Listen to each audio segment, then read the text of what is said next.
이 대강절은 기독교인들에게 있어서 교회력으로 새로운 시작을 또한 알리기도 합니다. 성경에는 많은 절기들이 있습니다. 그 중에 이 교회의 역사를 큰 절기를 앞두고 이렇게 준비하여서 지켜지는 그런 절기가 두 절기가 있습니다. 바로 사순절과 대강절입니다. 이 절기를 위해, 어떤 절기를 위해서 준비하는 그런 절기라 이렇게 말씀을 드릴 수가 있는데, 그 먼저 사순절입니다. 이 사순절, 이 절기는 구원의 은혜를 입은 사람으로서 주님의 어떤 죽으심과 그 부활과 최고의 그 영성 가운데 기념하는, 그 기념을 준비하기 위한 그런 절기가 우린 사순절입니다. 그래서 주님의 부활을 앞두고 주일을 뺀 40일 동안 우리 성도들과 함께 기도하자, 절제하자, 금식하자, 이렇게 지켜지는 절기입니다. 지금도 이 사순절은 어느 정도 우리 교회나 또한 성도들의 어떤 삶에서 그것이 사순절이 담겨져 있다, 이렇게 생각을 합니다. 여러분은 어떠하십니까?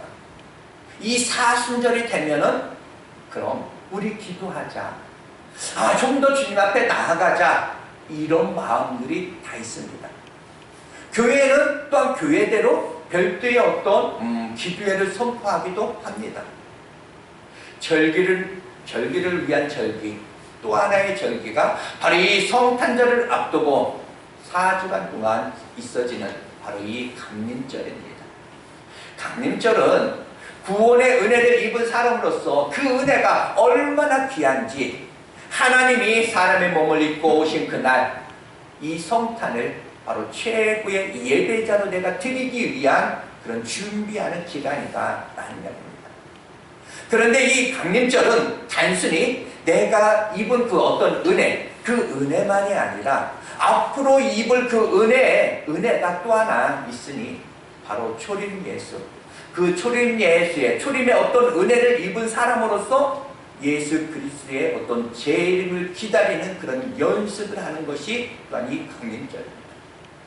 그래서 이 대강절 또는 이 강림절 기간 더 금식하고 기도하고 경건한 삶을 살면서 초림 예수의 어떤 은혜를 입은 자로서 다시 오실 그 주님을 다시 한번 맞이할 그 영성으로 내가 깨어있는가, 그렇게 다시 한번 우리를 연습하는 가운데 다시 오실 주님을 맞이할 수 있는 그런 성도들로 우리가 무장을 하는 것입니다. 문제는 이 소중한 이 강림절의 그 영성이 오늘을 살아가는 우리 성도들에게는 잃어버린 바 되었다는 것이 안타까움입니다. 어떻습니까? 성탄절을 앞두고 우리 더 한번 기도하자, 우리 더 한번 예배하자, 더 하나님께 더 가까이 가자, 특별히 어떤 특별기에 특별히 우리 선포하자, 이렇게 하고 있습니까? 어느 날부터인가 연말연시가 되면 그 화려함 앞에서 그 경건은 바로 이 성탄의 의미를 밀려간 가운데 성탄 아닌 성탄, 바로 잃어버린 성탄, 깨어져 버린 그런 성탄이 되어가고 있는 그런 아픔이 오늘의 현실이다. 바로 이 성탄은 하나님이 사람 되어 오신 날입니다. 바로 이 성탄은 하나님이 사람의 몸을 입고 메시아로 오신 날입니다. 그 메시아의 오심에 대해서 이 마리아의 몸에 잉태되면서 시작이 되었으니 마태복음 1장 18절은 이렇게 말합니다. 예수 그리스도의 나심은 이러하니라. 그의 어머니 마리아가 요셉과 약혼하고 동거하기 전에 성령으로 잉태된 것이 나타났더니, 이 말씀을 자세히 보면 예수 그리스도가 나셨는데 바로 이 성령으로 잉태되셨다가 아니라 잉태되어진 것이 나타났더니, 나타났다, 이렇게 이야기합니다. 나타났더니, 바로 이 표현은 어찌 보면 계시적 그런 느낌이 있습니다. 성탄은 누구나 환영받고 누구에게나 기쁨이 아니라는 것입니다.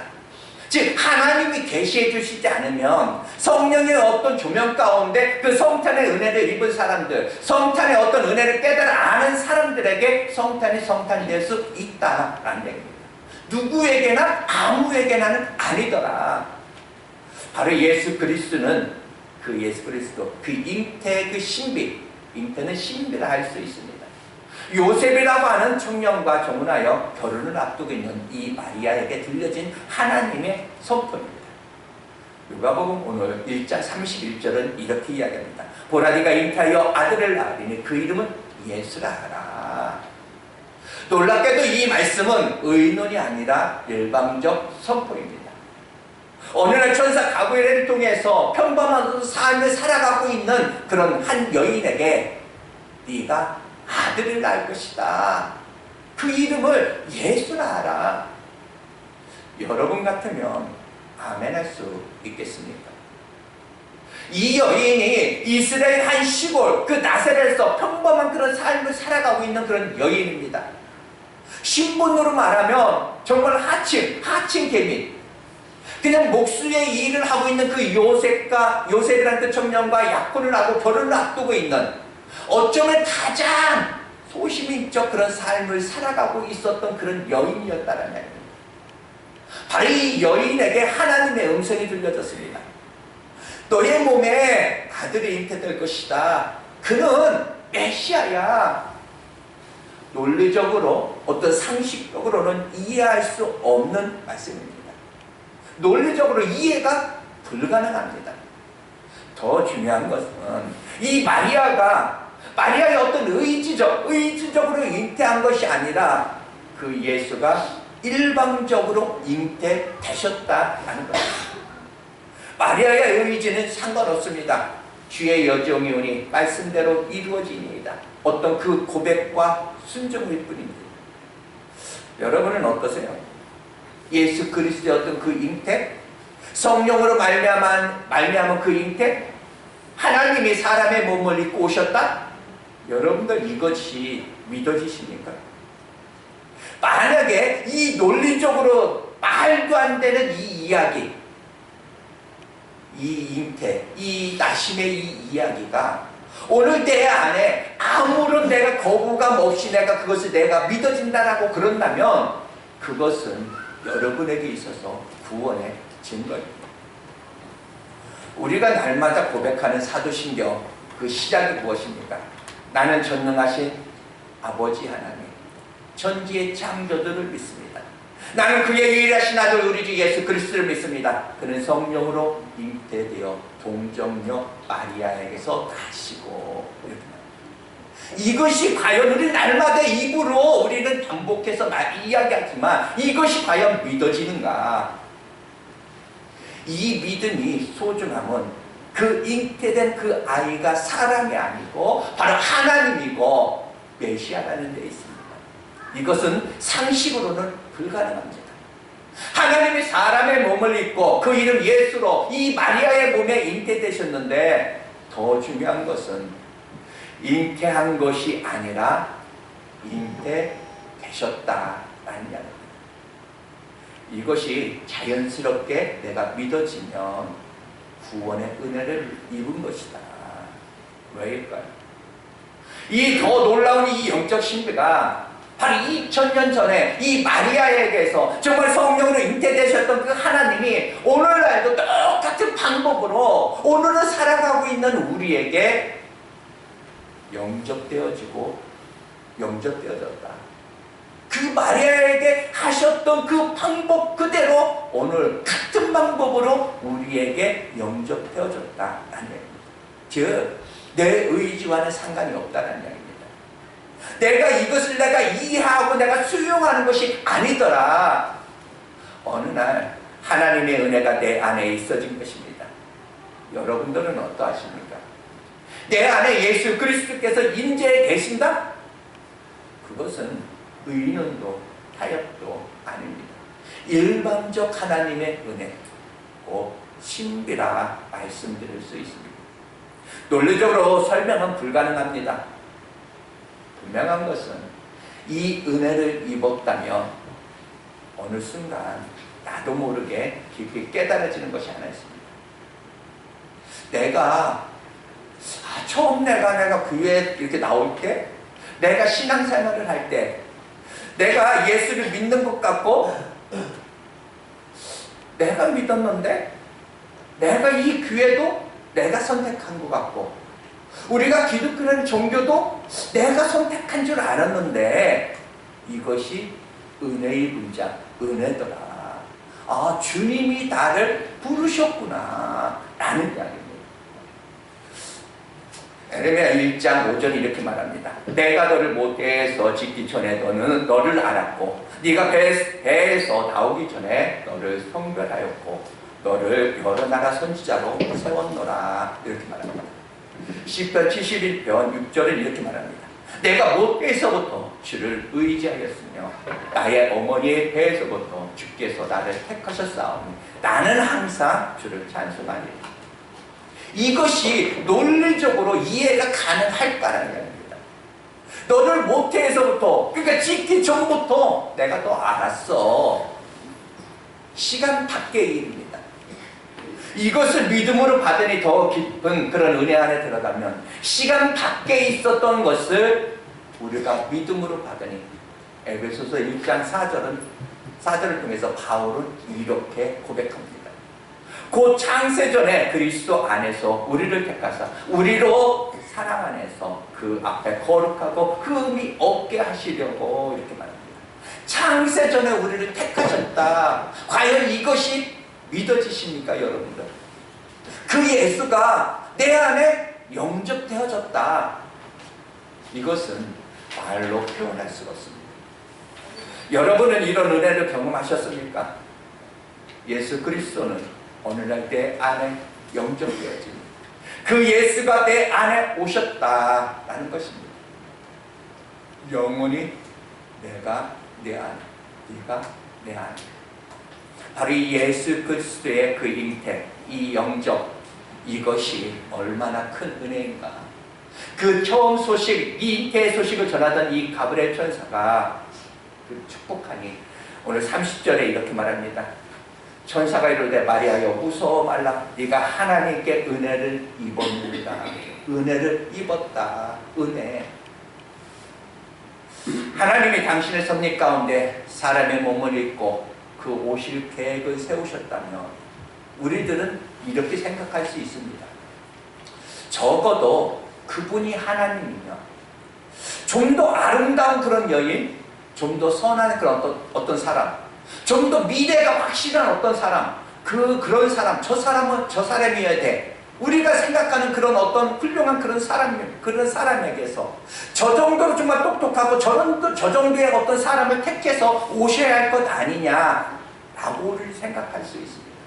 왜 굳이 그 하찮은 정말 소신인과 같은 그런 마리아에게서 식을 표현해야 할까? 정말 천한 신분의 어떤 목수와 약혼하고 결혼을 앞두고 있는 그 자매, 그 여인에게. 그래서 우리는 한마디 하죠. 왜 나입니까? 왜 나여야 합니까? 모세도 그러죠. 너 바로한테 가라. 이때 모세가 말합니다. 보낼 만한 자를 보냈어서 나는 아닙니다. 아니야, 네가 가. 나 말 못해요. 그래도 네가 가.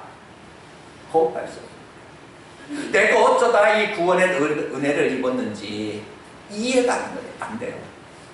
여기 있는 서 있는 제가 왜 목사가 되었지? 남보다 내가 대단하고 남보다 뭔가 내가 선하고? 아니거든요. 왜 나예요? 잘난 것도 없는데 왜요? 어떠십니까? 여러분 목사가 되고 어떤 사역을 감당하느라 보면은 늘 한계에 서게 됩니다. 모든 삶이 어찌 보면 다 그런 것 같아요. 저뿐만 아니라 또 모든 인류의 어떤 공통점으로 느껴지는 그런 한계, 여러분들의 한계가 다 있습니다. 그 한계 하나는 뭐냐? 자식 앞에서의 그 한계입니다. 여러분들 박정희 대통령도 이 자식 앞에서 한계를 느꼈습니다. 우리나라에서 가장 돈이 많다고 했던 삼성 이건희 회장도 자식 앞에서 한계를 느꼈습니다. 세계적으로 이 영적 어떤 권위가 있는 이 조용기 목사님도 자식 앞에서 손을 들었습니다. 옛날부터 자식 가진 사람 큰 소리 치지 못하게 되어 있다라고 합니다. 바로 이 급기야 결국은 스스로 앞에서 이 한계를 느끼는 것 아닐까. 과연 우리는 그 한계 앞에서 다시 한번 주님을 구하는 거죠. 약함이 복이다. 그러나 약함 자체가 복이 될 수는 없습니다. 우리가 약한 만큼 하나님을 구할 때 은혜 안에서 그 약함이 복이 되는 것입니다. 사람들 많이 이야기하죠. 고난이 복이라고. 고난 자체가 복은 아닙니다.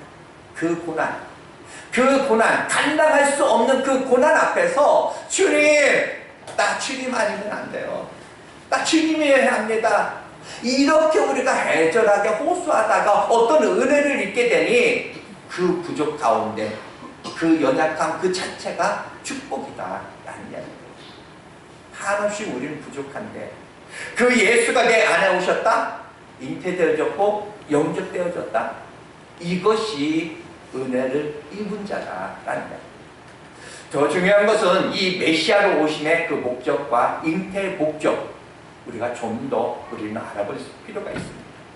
바로 예수 그리스도께서 잉태되어졌고 영접되어졌는데, 그렇게 잉태되어지고 영접되어질 때 이름을 가지고 영접이 되어졌다라는 얘기입니다. 그 메시아의 그 두 이름이 있으니 그 이름 바로 예수 그리고 임마누엘이다라는 얘기입니다. 이 이름을 가지고 잉태되셔야 했고 영접되셔야 했다라면 그 이름 안에는 분명한 이유가 있어서 그렇게 두 이름을 가지고 오셨을 것이다 라는 말입니다. 마태복음 1장 21절은 이렇게 말합니다. 아들을 낳으리니 이름을 예수라 하라. 이는 그가 자기 백성을 그들의 죄에서 구원할 자이다 라고 이렇게 말합니다. 중요한 게 있습니다. 마리아의 몸에 잉태된 이 메시아는 바로 구원자로 잉태되신 것이다 라는 말입니다. 그래서 예수를 영접한 자는 구원을 받은 자가 된 것이다 라는 사실입니다. 그 예수가 자기 백성들, 저들의 죄에서 구원할 자, 바로 그 이름 예수로 오셔야 했던 그런 분명한 이유가 무엇일까? 이 땅을 살아가는 모든 사람들이 죄인이기 때문에 그렇습니다. 자신이 인정하든 내가 인정하지 않든 이 땅을 살아가는 모든 사람들은 죄인으로 태어나 죄인으로 살아가는 것이다 라는 얘기입니다. 그래서 이 사람은 죄를 지어서 죄인이 되는 것이 아니라 죄인이기에 죄를 짓는 것이다. 죄에서 자유할 수 있는 사람 아무도 없습니다. 그래서 로마서 3장 23절에 이렇게 말합니다. 모든 사람이 죄를 범하였음에 하나님의 영광에 이르지 못하더니. 또 하나, 사망적 존재로 태어납니다. 사람이 태어나면서 그 인생의 어떤 열차를 타고 가는데 그 종점은 사망역이다 라는 얘기입니다. 각자의 어떤 종착역이 다 다르니 어떤 이는 10살, 어떤 이는 20살, 어떤 이는 50, 어떤 이는 70, 그게 다릅니다. 여러분, 이 삶과 죽음은 멀리 거리를 두고 있는 것이 아니다 라는 겁니다. 내가 20살이니까 80에 난 죽을 거야. 어떤 60년에 내가 거리를 두는 것이 아니더라는 이야기입니다.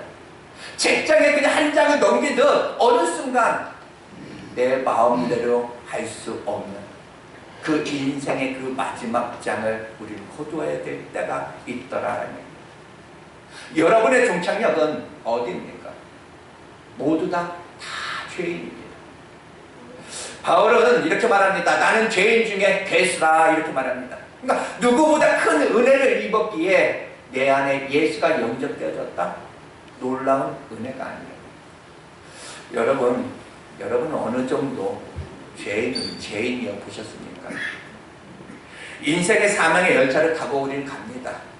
그 사망의 열차를 타고 가노라면 그 열차를 타고 가는 동안 우리는 큰 집을 짓기도 하고 작은 집을 짓기도 하고 다양한 어떤 환경을 거쳐 우리는 가고 있습니다. 가장 큰 복은 뭐냐? 내가 마지막 종착역에 내가 다다랐을 때, 도달했을 때 내가 큰 집을 지은 거, 이것이 가장 큰 축복이 아니더라 라는 얘기입니다. 바로 예수를 영접하고 그 다음이 준비되어 있는가, 그러니까 구원의 은혜를 내가 입었는가 라는 이야기입니다. 우리는 모두가 구원을 받아야 됩니다. 그래서 예수님이 사람의 몸을 입고 그 이름 예수로 이 땅에 오셨다라는 이야기입니다. 또 하나 메시아의 오심의 목적, 그 이름 안에서 찾을 수 있는데 그 이름 두 번째 이름이 뭐냐? 임마누엘이라 라고 했습니다. 마태복음 1장 23절에 이렇게 말합니다. 보라, 처녀가 잉태하여 아들을 낳을 것이요 그 이름은 임마누엘이라 하라 하셨으니, 이를 번역한즉 하나님이 우리와 함께 계시다. 하나님이 사람의 몸을 입고 오실 때 어떤 목적으로? 임마누엘 하기 위해서. 그것이 뭐냐? 함께 하기 위해서 라는 얘기입니다. 왜 오셔야 했는가?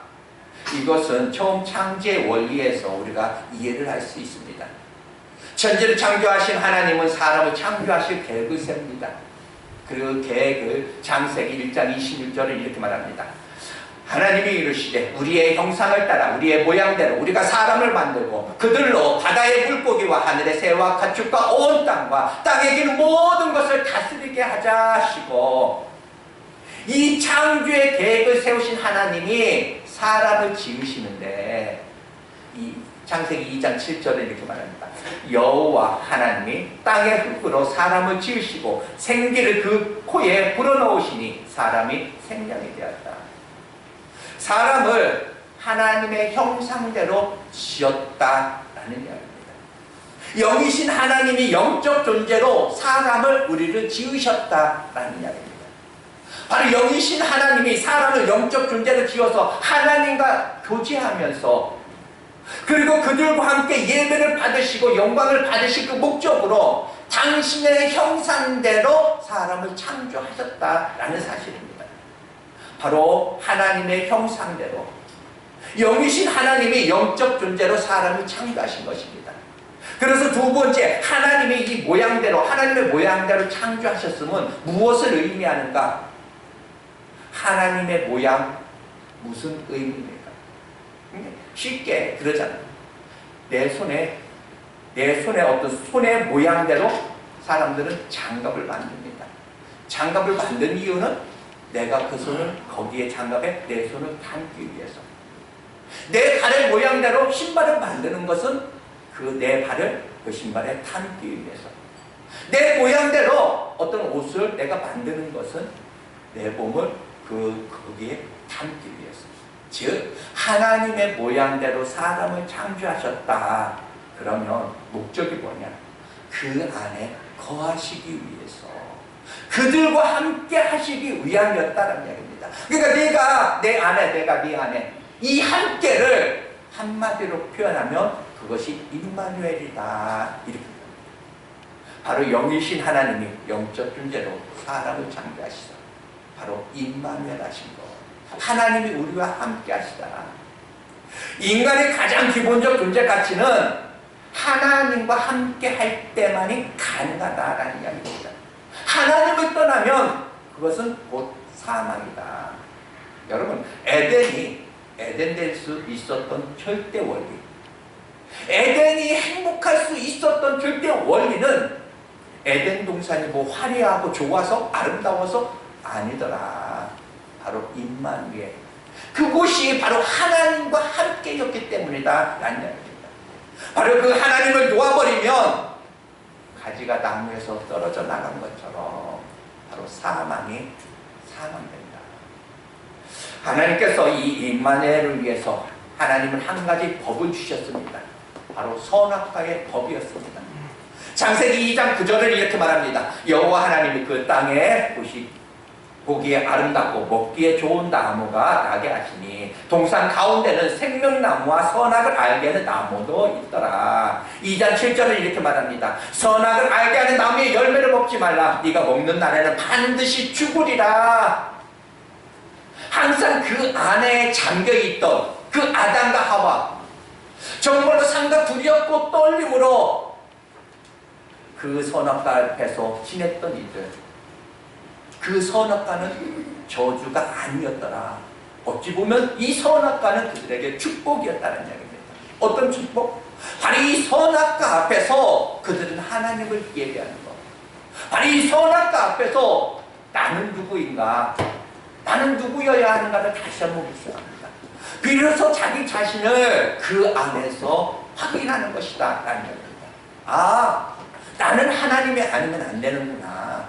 나는 하나님에게서 멀어지면 사망이구나. 나는 하나님이 아니면 안 돼. 하나님 떠나면 안 돼. 바로 이 선악과 앞에서 상과 두렵고 떨림으로 비로소 나 자신을 그 앞에서 확인하는 겁니다. 이것이 어찌 보면 굉장히 중요하다, 이런 말이 있습니다. 하나님은 에덴에만 선악과를 주신 것이 아니라 오늘 우리의 삶에 각자의 어떤 영역에 다 하나님은 이 선악과를 알게 하는 열매를 주셨다라고 이야기를 합니다. 즉 아담과 하와가 이 선악과 앞에서 상가 두렵고 떨림이어야 하나님 안에서 생명이지, 이 선악과가 가볍게 여겨진다, 그리고 그것을 삼킨다라고 한다면 그것은 곧 사망입니다. 그러니까 오늘을 살아가는 우리에게 하나님은 이 선악과를 주시는데, 어떤 이에게는, 우리에게는 공통적으로 보면 이 주일이 선악과일 수도 있다는 얘기입니다. 주일이 되면 상과 두렵고 떨리는 마음으로 나는 예배해야지, 나는 하나님 앞에 난 나아가야지. 그런데 이 주일이 가벼워지고 어느 날 이 주일 아니게 된다면 이것이 하나님에게서 멀어지는 그런 안타까움이다 라는 얘기입니다. 죄송하지만 물질이 또는 어떤 11조가 상과 두렵고 떨림일 수 있습니다. 이런들 어떠하리 저런들 어떠하리 만약에 무시되어진다면 우리 자신도 모르게 사망적 존재로서 자기 자신이 비틀거리게 될 수도 있다라는 얘기입니다. 어떤 이에게는 사명이 이 선악과일 수도 있습니다. 어떻게 여러분 생각하십니까? 아담과 하와가 이 선악과 앞에서 하나님과 함께를 늘 지켜냈습니다. 어느 날 하나님이 그 맛이 이 선악과를 알게 하는 이 열매를 그들이 먹게 됩니다. 그리고 말씀하신 대로 죄와 이 사망적 존재가 되어버리고 말았습니다. 거룩하신 하나님과 죄인된 그런 아담과 하와가 하나가 될 수 없었다라는 이야기입니다. 그래서 어찌합니까? 에덴에서 쫓겨납니다. 왜? 함께가 이제는 깨어져 버렸습니다. 이것을 이렇게 표현합니다. 임마누엘이 깨어져 버렸다. 즉 하나님과의 어떤 함께가 이제 박살나 버렸다. 그래서 처음 창조를 회복하시고자 하나님이 사람의 몸을 입고 친히 이 땅에 임마누엘로 오셨다는 얘기입니다. 임마누엘로 오신 목적이 하나님이 우리와 함께 하시기 위해서, 당신이 함께하기 위해서 임마누엘로 하나님이 오셨습니다. 이 하나님이 함께하시기 위해서 오셨는데 문제가 생겼습니다. 하나님이 임마누엘로 오셨지만 우리와 함께할 수 없었다라는 이야기입니다. 왜? 우리는 여전히 죄인이니까 하나님이 임마누엘로 오셨지만 우리와 함께할 수 없더라. 사람의 몸을 입고 임마누엘로 오셨지만 함께할 수가 없었습니다. 우리는 죄인이기 때문에. 이것은 능력의 문제가 아니다, 본질의 문제다라는 얘기입니다. 여러분, 빛과 어둠이 공존할 수 없는 것처럼 바로 거룩하신 하나님과 죄인이 함께할 수 없다라는 얘기입니다. 그래서 임마누엘 하시기 위하여 또 하나의 이름이 필요했으니 그 이름이 뭐냐? 예수다라는 얘기입니다. 그 예수라는 이름 안에서 자기 백성의 어떤 죄를 사하시고 임마누엘 하신 것이다. 그래서 조금 더 논리적으로 설명하면 하나님은 임마누엘 하시기 위하여 그 이름 예수로 오셨다. 임마누엘은 목적이고 그 이름 예수는 하나의 방식이요 수단일 수 있다. 이렇게 말씀을 드릴 수가 있습니다. 우리 사랑하는 성도님들, 처음 성탄에 예수와 그 이름 임마누엘로 오셔야 했는데 그 이름은 여러분들 헤아릴 수 있겠습니까? 예수로 오셨던 그 이유는 우리가 죄와 사망적 존재이니까 임마누엘로 오셔야 했던 그 이유, 인간의 어떤 본질적 하나님 안에서 비로소 인간은 가치가 있고 하나님을 떠나면 사망적 존재예요. 그 은혜가 얼마나 소중하고 이것이 정말 잉태된 것이 나타났으니 이것이 처음에 계시다 이렇게 말씀을 드렸습니다. 계시다. 이것이 얼마나 축복인가. 그래서 오늘 말씀을 준비하면서 말씀의 제목을 성탄의 계시 이렇게 하려고 했다. 이 계시해 주셔야 은혜가 아니면 우리는 깨달아 알 수 없는 것들이다. 여러분 이제 하나의 끝자락 바로 예수님의 그 생일을 두고 우리로 하여금 이 강림절 절기를 지키면서 재림을 기다리게 하시면은 하나님의 영적 어찌 보면 처절한 영적 싸움입니다. 인간의 어떤 죄성은 연말연시, 바로 연말연시 보면 송년회, 그럼 어떤 먼저 다가오면 이제 신년회 이렇게 들떠서 하나님 없는 그런 시간들로 우리가 보내게 됩니다. 가장 거룩해야 될 이 성탄의 어떤 이 계절에 인류가 가장 많은 죄를 짓고 스스로 망가지는 그런 요인들 앞에서 그리스도인들을 하여금 삶과 두렵고 떨림으로 이 시간들을 다시 한번 지키면서 언젠가 우리가 이 사명의 열차를 타고 가다가 어느 순간 개인적 그 종착역에 그 장막을 벗고 우리가 내렸을 때 그 다음 주님을 맞이할 수 있다라면 이것이 가장 큰 축복이 아닐까. 세상 풍조 밀려 정말 요동칠 때 어찌 보면 요즘 세대가 그러지 않을까. 바로 이 12월 우리 교회 공동체에게 다시 한번 이 임마누엘의 그런 영성을 다시 한번 말씀드리고 선포하면서 그 예수를 영접한 자, 예수를 잉태한 자, 그 하나님의 영광을 다시 한번 보면서 믿음으로 구원받은 사람으로 세상에 감당할 수 없는 그런 사람으로 또 한번 나는 은혜를 입었다. 그 은혜를 다시 한번 가슴에 안고 달려가기를 축복합니다. 임마누엘, 너 나와 함께하자. 바로 이것은 성탄의 초청입니다. 잠시 기도하겠습니다.